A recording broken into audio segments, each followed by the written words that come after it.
Picture this, you've spent weeks putting together all of this amazing content, and then nobody finds it. Nobody comes to the site.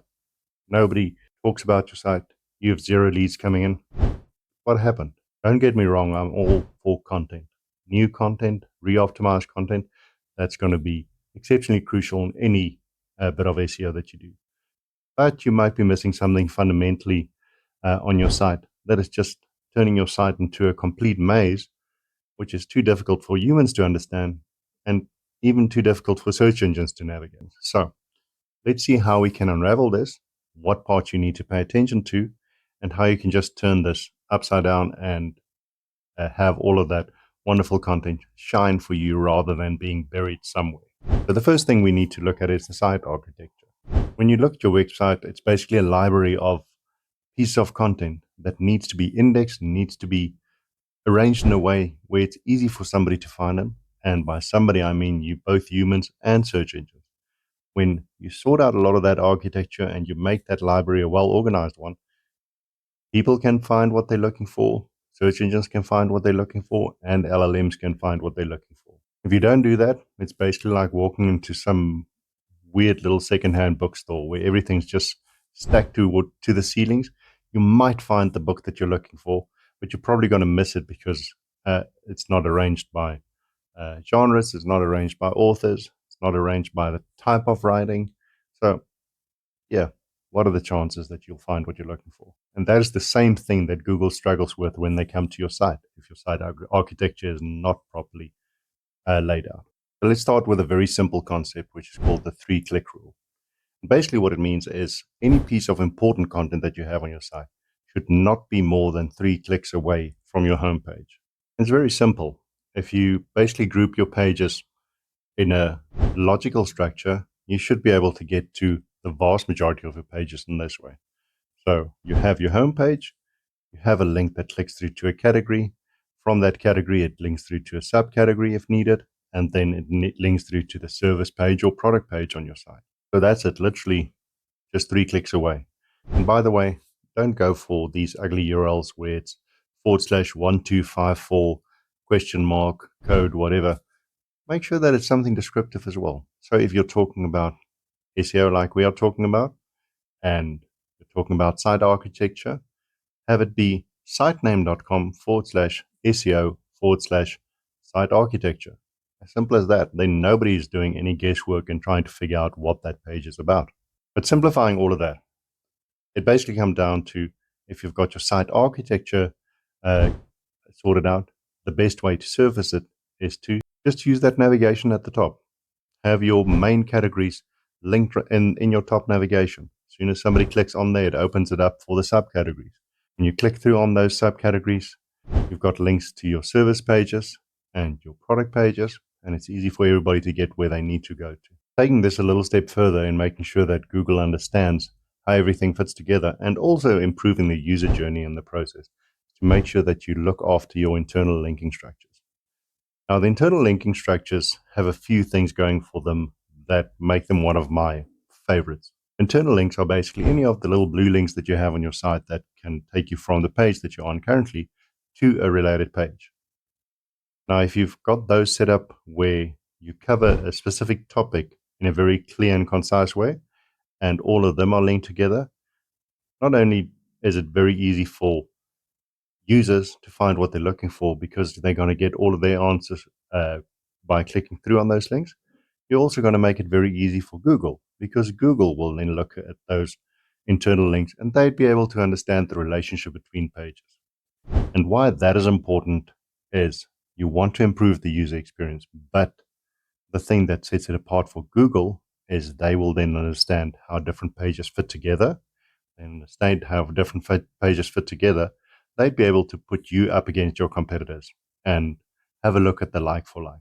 So say, for example, we use our SEO site architecture example that we talked about a little earlier. So say you've got a page on SEO site architecture, and your competitor has got a page on SEO site architecture. Now, if you have a look at the two, Google would be able to have a look through it, have a look at titles, have a look at headings, have a look at the content on those pages. And if they are basically equal, which one would they rank better? So let's change the scenario a little bit. Your competitor stays on just their SEO, site architecture, layout. But what you do is you have a page that talks about SEO, site architecture, and then you have a supporting page only talking about internal linking, like we're doing now, and that links to that page. And then you have one talking about uh, the naming of your pages, so that it's not just a lot of numbers and letters that you have thrown in there, but that it's logically laid out. And you have that linking to the SEO site architecture page. You build up a couple of pages like that to support that main page. You link to that main page, but you also link between the other pages. So now suddenly you've got a little network that all covers that one specific topic. Now let's look at the two again. So you've got your competitor that's got SEO site architecture, and you've got you've got SEO site architecture and all of this uh, extra bits of information that is useful to a user. So when Google has a look at it and they think, okay, who is the authority on the subject? Definitely not your competitor. You are the one providing more insight. You're the one providing more relevant information. You're making it easier for the client to find what they're looking for. So Google will give you credit for it. And that is where those internal links are just worth their weight in gold. They make sure that that connection is solid and that relationship between pages is exceptionally clear. So the action plan for all of this is actually a very easy one to follow. So there's a paid option that you can use and a free option that you can use. You go and do a scan of your page, and you would be able to find what pages are broken, which pages are missing any links to them. Those are called orphan pages. And you'd be able to just find out where a few things are just buried way too deep on the site. There's a tool called Screaming Frog that you can use that is free. The other alternative that you can use is Ahrefs. I'm a big fan of it. It is a wonderful tool to have, but that does cost a couple of bucks to actually have. So just consider that before you actually take the plunge. But either of them are good. So first go and do an analysis, see what is broken. Then map your hierarchy out in a logical way. You understand what pages you've got on your site, you understand where they fit, you understand how they're supposed to fit together. And when you've mapped that out, for example, homepage, and you've got an SEO page, and you've got a social media page, and under the SEO page, you have site architecture, and you have local SEO, and you have content creation, whatever it may be. You have that mapped out. Then you'd be able to start building your main navigation. When you have your main navigation aligned more to how that looks, you know that you're covering all the bases. Easy for users to find, it's easy for Google to find. Both are happy, and you'll get the rankings and you'll get the return on investment from it. And the last part is this is not a set and forget kind of situation. Set up a reminder on your calendar to have a look at all of this every single quarter. Every quarter, have a look at the stats, see if you've seen some improvements in impressions and rankings in Google Search Console, just to see whether or not you're going in the right direction and see whether or not it's related to the pages that you actually made these changes on.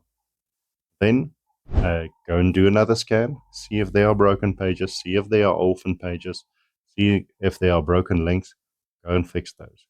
That type of housekeeping just ensures that all of the building work that you're doing is always going to be solid, and you have the greatest chance of a steady improvement on that month over month.